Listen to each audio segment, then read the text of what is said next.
I'm Johnny Mac with your daily comedy news. Something different up top today. Instead of late night, let's do from Vulture. They did 14 stories about Charlie Watts. Charlie Watts, the drummer for the Rolling Stones, passed away this week. I think we all like at least one Rolling Stones song, right? I won't read all 14, but here's the first one.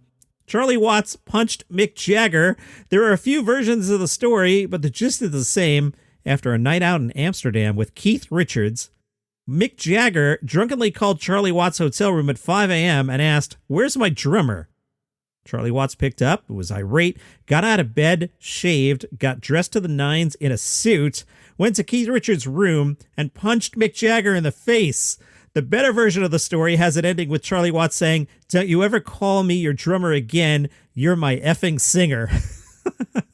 That detail's not included in Keith Richards' retelling of it in his book, but Keith's version, which does appear in the Keith Richards autobiography Life, includes the detail of Mick Jagger falling over on a tray of smoked salmon and nearly falling out the window into a canal. Wait, that's not funny, Johnny Mac. Pre-read these things. What's wrong with you? The only reason Keith Richards stopped the fight? Mick Jagger was wearing Keith's wedding jacket. What? All right, late night jokes from Seth Meyers. Following the full approval of Pfizer's coronavirus vaccine, the company revealed it would start marketing the drug under the name Comirnaty. We covered that yesterday. So now people will start referring to the Pfizer vaccine as the Pfizer vaccine. Amen, brother. Seth again. It's too late for a rebrand. This is like when your friend comes back from vacation and is like, actually, everybody calls me Turbo now. Jimmy Fallon, listen, if they really want people to take it, they should have just called it White Claw.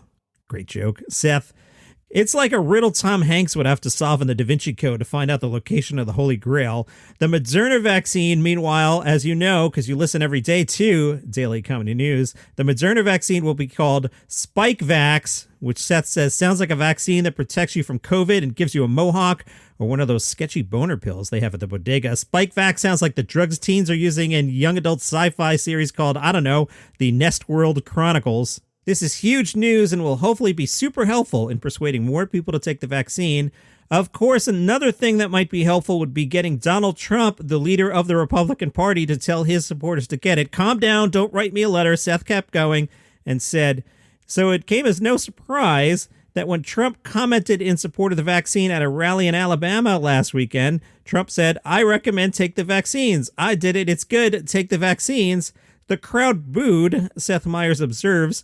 That really illustrates the core problem of the Trump movement. Yes, his followers listen to him, but he also listens to them. In fact, he doesn't just listen to them. He's desperate for their approval and terrified of ticking them off. Jimmy Fallon had some jokes about the Jeopardy host Mike Richards. Mike had the job for one day and filmed 5 episodes. Jimmy Fallon said, "Come on, half the contestants last longer than he did." Richards will remain as the show's executive producer, which Jimmy says is not a great look on his resume. It's like having your jobs listed as Wendy's cashier, Wendy's manager, Wendy's cashier. So I've seen this next story bubbling up. It appears to be a real thing. The version of the story I'm reading to you here is from The Federalist, and the headline, "Why Won't Comedy Central Air The Office's episode Diversity Day?" You may recall that Diversity Day is the episode where everybody goes, yeah, that's when The Office really kicked into gear. It's also episode 2 of the entire series. The Federalist says, Comedy Central struck Diversity Day from a recent chronological broadcast of episodes from The Office. Sports Illustrated writer Jimmy Traina noticed the same pattern last year. The Federalist says, this is obviously intentional and absurd, but not remotely surprising. The Office has previously edited out a scene from Dwight Christmas in which Dwight appeared in blackface during an attempt to celebrate an authentic Pennsylvania Dutch Christmas. The point of the scene, of course, is to showcase offensive behavior. If we didn't all agree Dwight was behaving wrongly, there wouldn't be a joke. Steve Carell says the wrong-mindedness is the point. The Federalist says it's pathetic that a network dedicated to comedy lacks the courage or will to air sharp satire like Diversity Day. Maybe they're scared of social media backlash. Maybe it's a decision made by Viacom CBS. Hopefully, it's reflective of a dying attitude towards comedy's artistic boundaries. Mindy Kaling was on The Office. You remember her? Well, she is involved with the Scooby-Doo prequel Velma. This from Pure Wow. Mindy Kaling said, I love Scooby-Doo. It's so fun and so wholesome. The character Velma in particular I adore because she's incredibly smart, often felt like the smartest one in the group, and is valued by other members of the gang. It's exciting to do her voice because I think she's an iconic smart girl. The spin on it is a little more adult, so maybe I would have to wait until my daughter's a little bit older, but I'm really excited about the project.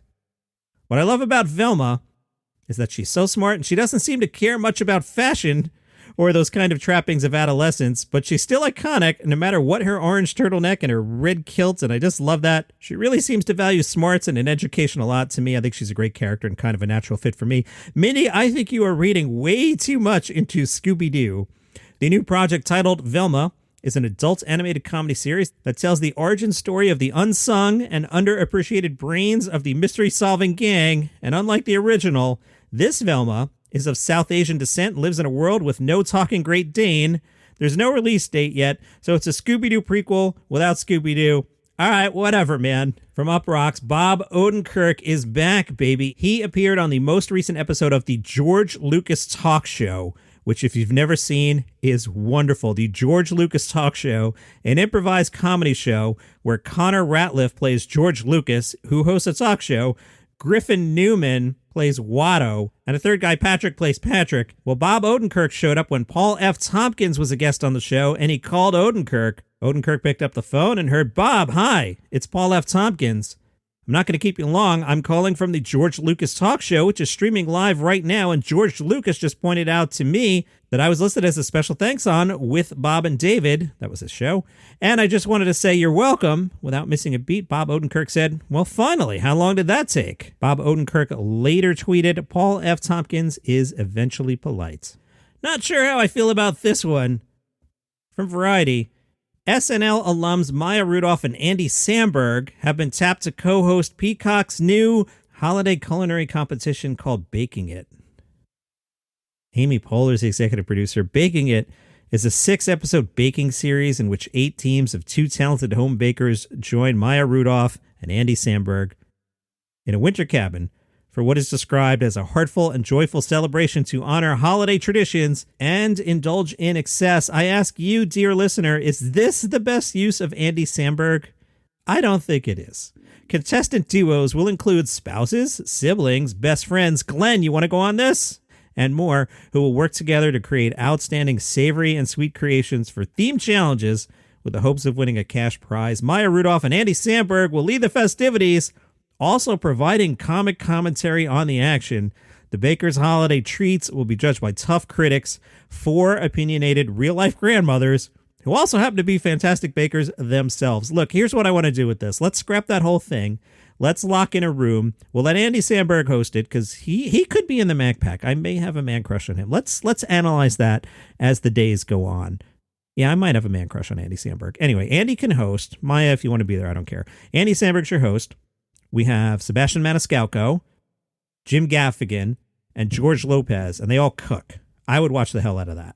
From The Wrap, Rob Lowe's got a new gig.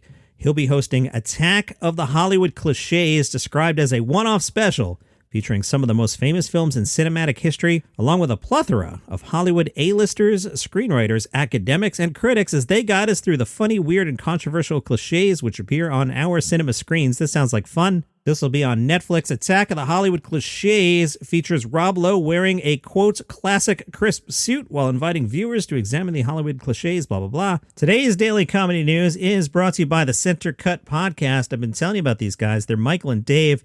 They watch either the first 15 minutes and the last 15 minutes of a movie they haven't seen, or they watch the first and last episode of a season of television they haven't seen.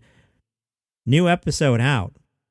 Outer Banks Season 2. Michael and Dave watched the first and last episodes of the second season of the attractive teen Netflix show Outer Banks. They point out that the attractive teens aren't really teens. From the roofs of the Bahamas to a boring, dirty boat, we traverse many... Nope, that's it. That's all we see in our episodes. Boy, does it make our undercarriages sweaty just thinking about it. The Center Cut guys, Michael and Dave, say John B's even older, Sarah's breasts somehow expanded in size, Kira's a little more disgruntled, Pope is a tiny bit braver, and definitely dirtier, and JJ is still JJ. Most importantly, though, if you thought Ward was a bad father, wait till you see John B's absenteeism on full display. This is the Center Cut Podcast. Again, Michael and Dave only watch the first and last 15 minutes of a movie or the first and last episode of a season of TV. Guys, I want you to do The Suicide Squad. I think you will watch the first 15, and then you will watch the last 15, and you will wonder if I put a different movie in when you weren't looking. The guys also field questions by listeners or guests to guess about the middle that they haven't watched. The Suicide Squad. Do it. Just do it. Hilarious, insightful, and an all-around blast. It's just the dose of master's-level vocabulary with a sprinkle of juvenile humor you've been waiting for. Search for The Center Cut wherever you find podcasts. And everybody say it with me. What did The Center Cut podcast do? That's right. They sponsored today's Daily Comedy News. Man, there's been a lot of comedy news this week. The previous 2 weeks were pretty light. I've got plenty of leftovers, so normal episodes all weekend. One of those episodes, I will take a look at the Austin comedy scene.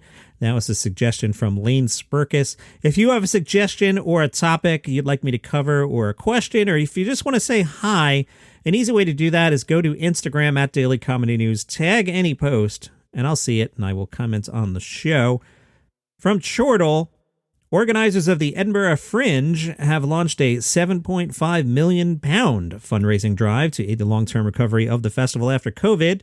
Edinburgh Gin kicked the campaign off with a £150,000 donation raised from its collaboration with Phoebe Waller-Bridge to make Fleabag-branded bottles. What are we doing? Around 160,000 more pounds have come from individual donors. The fundraising campaign, which will run for 3 to 5 years, aims to support artists and venues, break down barriers to participation, make the festival more sustainable, and stuff. Its chief executive, Shona McCarthy, says the last 18 months have been the most challenging in the Fringe's history, and everybody from artists and venues to the Fringe Society has experienced huge losses. Chortle has been reviewing some shows at the Fringe. This one, apparently, they didn't like. Chortle writes, Johnny Vegas, Jeremy Lyon, Funds and Games, both those words with Z's at the end. There's a reason awfully inappropriate entertainers have been a staple of the Fringe over the years. The desperation of someone so ill-suited to their job is especially hilarious when that job is supposed to be cheering you up. The latest to join this tradition is Pat Bashford, star of 1994's He's Up For It, and now hosting a low-rent club night, just one wrong comment away from being canceled. His catchphrase, I'm only messing, to which the audience responds with decreasing certainty, we know you are. His corny jokes that paper over his sadness stand in contrast to Sherry Ann, the barmaid roped in as co-host. Her guileless charm is thoroughly endearing, giggling at the jokes in her head, and naturally funnier by accident than Bashford's tired, supposedly professional scripted jokes could ever be. Yikes! Of course, it's not really by accident. Sherry Ann is the alter ego of 2018 Chortle Student Comedy Award winner Bexy Archer, while Bashford is stand-up Kevin Dewsbury, who together form the double act Your Dad's Mum. Sherry Ann's supposed to be super woke, but isn't especially. It's just that Bashford is such a dinosaur lost in the modern landscape. That's enough for the friction needed for their double act to work. Maybe it's the social distancing, but the audience didn't throw themselves fully into the activities at this performance, but you can see how they could be raucous fun. The hero's journey of redemption Bashford supposedly undergoes to give the hour a narrative breath is a bit messy and contrived. However, there's a lot of silly charm at the heart of this partnership. With a crowd more willing to play along, this would have had all the makings of a ribald night out. All right, so it sounds like they went for it and just kind of missed, or maybe they had a bad crowd. Let's take a look at some shows going on this weekend. I've enjoyed this week going a little deeper than I usually do into comedy. The Fringe stuff, these are not household names. Nothing I'm going to tell you about here is a household name. But, let's just give you a little overview of what's happening in the world of comedy this week. The second season of Comedy Invasion 2.0, it features the newest lineup of Pan-Asian comedians. Live taping August 28th and 29th, so that's Saturday and Sunday if I counted correctly. It'll happen at the Japanese American National Museum located in LA's Little Tokyo. The comedians are former Chinese beauty star Jiaying Summers, queer HIV-positive advocate Korean comedian Aiden Park, Indian-American Vinayak Pal, Cambodian descent Lin Sun, Thai-American Eli Nicholas, Vietnamese-American Rosie Tran, George Wong Jr., who's a comedian turned skate coach, and Nishi XL, who is half Indian, Pakistani-American. From OnlineAthens.com, is it possible to be genuinely funny without the use of adult language and subject matter? I say yes. Well, that's the specialty for comedians Mark Christopher, Robert Mack, and Stephen Mazan, who will be bringing their post-quarantine return to stand-upping tour to the Marigold Auditorium in Winterville. Also this weekend, Mazan told the Banner Herald, the term clean sounds so vanilla and boring, like we're going to be doing a church show. I have jokes about the death penalty, and Robert has material about immigration, but none of it is based on vulgar, knee-jerk reactions. We take a thoughtful and clever approach to our humor. And from Minneapolis, Fox 9, a comedian is bringing a sober stand-up show to Minneapolis.